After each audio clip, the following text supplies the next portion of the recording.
Well, hello Aries, this is Joe with Divine Daily, and I'm going to do a quick what you need to know, what you might want to know for May 2020. This could be something that you want to discover, something maybe you want to be clued in on. This could be what it is for your highest good to know. Maybe it's something that you are not seeing, or something you might be missing. So with that said, this could be about any number of things. It's not going to be very long. It's going to be some oracle cards, and I'll pull some of those, and then we'll tilt the camera down and do a few tarot cards. First, a couple of notes real quick. Thank you, everybody who's emailing me and reaching out to me. I really appreciate it. I appreciate the growth on my channel. If you've emailed me for a personal reading, those I'm a couple weeks behind. I will make sure and get in touch with you and schedule a time, put you on the list, something like that. Also, I don't generally read reversals in this type of reading, and I do read cards that jump out and fall out. And finally, how do you know if this is for you? You'll know it because you'll feel it intuitively, and you won't have to like stretch it or force it in your circumstances. You'll know it'll click, it'll fit, it'll make you feel something. So that's really how you know. Can't do this for every Aries, obviously. This is just for those that it fits with. So with that said, let's pull a couple cards here, and we will see what we get, and then we will talk about some of the tarot cards that we pull. So first card out, go the distance. This has been a pretty common theme for some of the signs, and it's funny too, because when I was doing a pre-shuffle and kind of going through the cards and shuffling them up and just kind of tapping in, it was the sense of running out of time. Like I feel like some of you are checking the time, looking at the clock, or you feel like you're up against the deadline, or there's some kind of urgency with respect to time, or time and space, or that type of feeling. So I don't know if this has anything to do with that, but this go the distance is about persevering and finishing, even when it feels like you can't. I think it really speaks to endurance and really pushing through even when it feels like you just don't have the stamina. So this is saying to you, Aries, to keep going, don't stop, don't give up, and don't get complacent. Also, we have time to go. Okay, so there might be something where you might be called to move on from, to walk away from. I talked about time, that there's this feeling of time, like checking the clock and looking at it, and trying to meet up with the deadline, or trying to just be patient and wait for something to finally play out. And these go together very well. Going the distance and time to go. Maybe you're procrastinating and you're not really putting in the effort to go after something, or to do something, or pursue something. So maybe this is calling you. It's time to get started on something that maybe you've been putting off. Also, we have a leg up, and this is a beautiful card, because it's saying that you're supported, that there are people around you that are there to help you, to assist you, to encourage you, to guide you.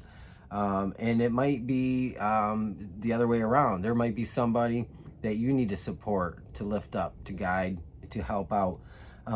So this can go both ways.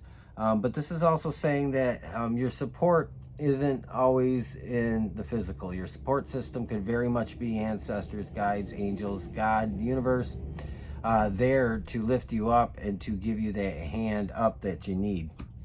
We're going to pull one more card, and then we're going to get to tarot. So I don't know if some of you feel like you're really just up against a deadline, or there's an urgency to do something, to go somewhere, to start something. In May, this is saying this is the time to do that. And I think, it's noisy out there today. I think it's a good time to get started with that. I think in May, there's going to come a point in May where you have to get off your duff and go after something, take care of something, do something.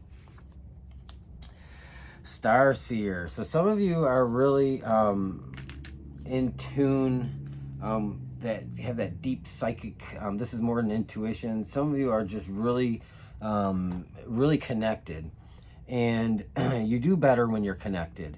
And when that connection kind of starts to weaken, when we get filled with blockages and things that can stunt our spiritual practice, it could be very easy to get disconnected. And I think for some of you, you are just very, very, very much connected psychically, and you might be the type of person that finishes sentences, finishes thoughts of other people. You might be the type of person that is able to see things before they play out, and really really just have a confident knowing.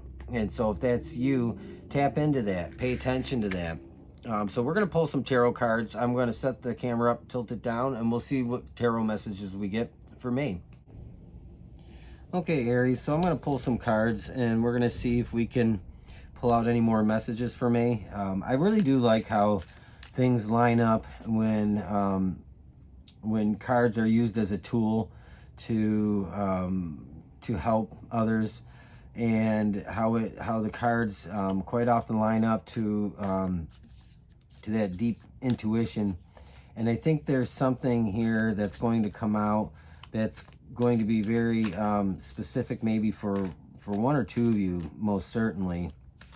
And I think that overall, though, for many of you, this is a broader message to get going, and to trust yourself, that what it is that you are going after in May is something that you need to do. And I think this is going to be a month of challenges for many of you. And I don't think these are negative challenges. I think these are all positive things, but nonetheless, it's a call to have endurance in May, to go the distance, to persevere. I think there's some things that are going to maybe be a bit of a challenge, but this is a good challenge. This is not anything I feel that just feels heavy. We have the Four of Pentacles. Okay, so this is an interesting card, and you know, it can be read many different ways. I tend to always go with my gut, my intuition first, before I really get into the general tarot meanings of a specific card. But I think this, to me, is really saying that you are protecting yourself, you're guarding yourself. It's not like a wall, but it's like maybe some of you have worn your heart on your sleeve for some time, and that's made you vulnerable.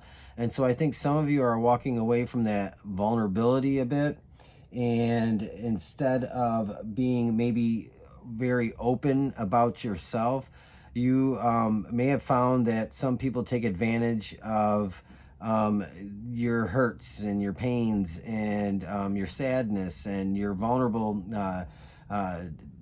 deeper things that maybe you've confided in people. And so I think some of you have pulled back from that because some of it's been used against you, or it feels like it might have been used against you, or thrown in your face, or it's come up in some way. And so I think some of you are pulling back from that. And I think that it's just not about being self-reliant, because you are very much self-reliant, but this is about getting away from that need to get validation, because you already know what you think and feel is validated, and that validation really doesn't come from other people. But sometimes we have very deep pains and hurts, and we just need that sense of communal understanding from others around us, especially those we care about, and those that care about us. We had a card pop out here, Six of Cups. Some of you might be kind of a little bit sad in the month of May with some things that are from the past, and some of you might be looking back on your childhood. Some of you might be looking back at your parents. You might be looking back at things that some of these could be, or many of these things could be very much be good things, but it's a sense that they've kind of their memories, and those memories are something that you're very fond of. And some of you might have lost somebody recently, and so this is causing you to really just have that longing for them. And this is, to me, this is really saying to don't be afraid to oh, how do we want to put this? It's don't be afraid to reach out to those that are no longer here in the physical. This is, about remaining connected to those. And the message I'm getting here is that even though some people are no longer with you, they very much are a part of your life still. And so it's that trusting that even though you can't necessarily hear them like you would now, you could still get messages from them, you could still get signs from them, and you still have a connection to those that are no longer around at this point in time in your life. And so I think some of you have maybe stayed in that space for a while, and maybe some of you have grieved a long time, and this is a call to action, to start moving forward and to start doing new things with your life. If you lost somebody and it's held you back, I don't know. I get names all the time and stuff like that, but I don't generally, I save that stuff for personal and in-person, person-to-person readings. But it's like, I feel like that somebody is really missing somebody named Jamie. That could be male or female, and is really just having a hard time moving on. But no matter who you're missing, no matter who you're separated from, they're always with you. And it's time to, it's time to get back to work and get back in the game. And I think the Starseer is really saying to connect with those that have passed from, it could be parents, siblings, children. It could be anybody that was close to you that has passed. This is saying to connect with them, and engage them in a way that is going to bring you some kind of confirmation to trust and believe that. Everybody has different spiritual and religious beliefs, but this isn't about religion. Religion will get in the way of these types of connections. And know that they're with you, they're guiding you, they're assisting you, they're rooting for you, they're there for you. We're going to pull another card, and we have the Queen of Cups. This is coming up a lot. And wow, I love how the Queen of Cups is depicted here. And also on the bottom of the deck, we have the High Priestess. And the High Priestess is like somebody that I'm going to get to both of these and how these link up together. But the High Priestess, first and foremost, is somebody that lives in the physical, but is very much present in the spiritual world, is very much present in both realms. And it kind of can really exist on both sides of the veil at many times. Some of you might be very good lucid dreamers. You might be trying to astral travel or project, or you might be just trying to tap more into that. And that energy of Aries is here with this High Priestess. And I think this is confirmation. And then the Queen of Cups, although isn't necessarily on the same level as the High Priestess, the Queen of Cups is a very intuitive and quite often psychic person. So for whoever this is for, and you'll know it's for you. This could be a number of you, but I think this is very specific to some of you who are really holding on to some things that are blocking you and not letting you to go deeper into that realm where you can tap into that incredible almost psychic power. And it's not really power, but it's that union between the physical and the spiritual. And I think some of you are very good at it, and you know it. And I think some of you, though, have, for the sake of being shamed or maybe shunned by family or others around you who are frowning upon that type of stuff, to not let that happen to you, to really just let go of the past. Connect with those that are close to you, to those that are around you. There are some people around you that have very, very specific messages for you, and they're really calling to you to connect with them.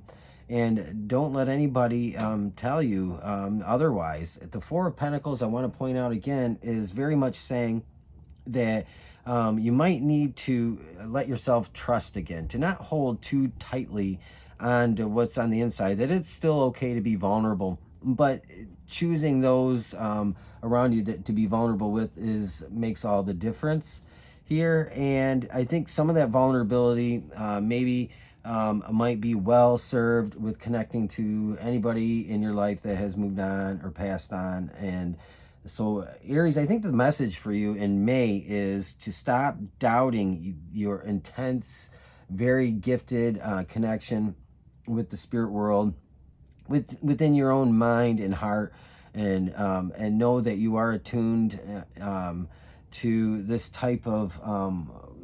For some of you, it's actual work, and it could develop into actual work, or some of you it's just there to assist you and even to help others in whatever way that you choose to use it, but to put it to work for you, to use it in an appropriate, positive way, because it's going to do a lot of things for you. But it's time to get going, Aries. If you've lingered way too long on a situation, some kind of grief and despair, and if you've stayed maybe longer than you should have, it's time to go. And there's a beautiful journey ahead waiting for you. And it's just really a matter of getting there. And I want to point out on the bottom of the deck, before I picked up this deck, I talked about that journey, and this is the journey here to wholeness. And this is really what you're trying to achieve, is that wholeness. And I think that this is really going to be a magnetic month for you in May if you let it. I mean, the magnetism will be off the charts for you. As I think you'll be very energetically and psychically charged this month if you allow that to happen, if you just trust, have faith, and step out and just get going. It's there waiting for you. So, Aries, with that said, I'm going to wrap it up here. And, I'm rooting for you. I know you can do it. Whatever you're going through that has been really tough and hard and heavy, we all have been through so many different circumstances, and we all carry a lot of weight, but it's time to shed that weight so that you can lighten the load and move on and do what it is you were really truly called to do, what you were meant to do. And pay attention to your dreams. I think that's another message for you. Just really pay attention to your dreams. Maybe try and practice some lucid dreaming. I would look into that. I lucid dream all the time, and I love it. It's actually, I could tell some very crazy, bizarre stories about it, but that's not what this is about. So with that said, have a great rest of your day. Stay healthy, stay safe, and I will talk to you again.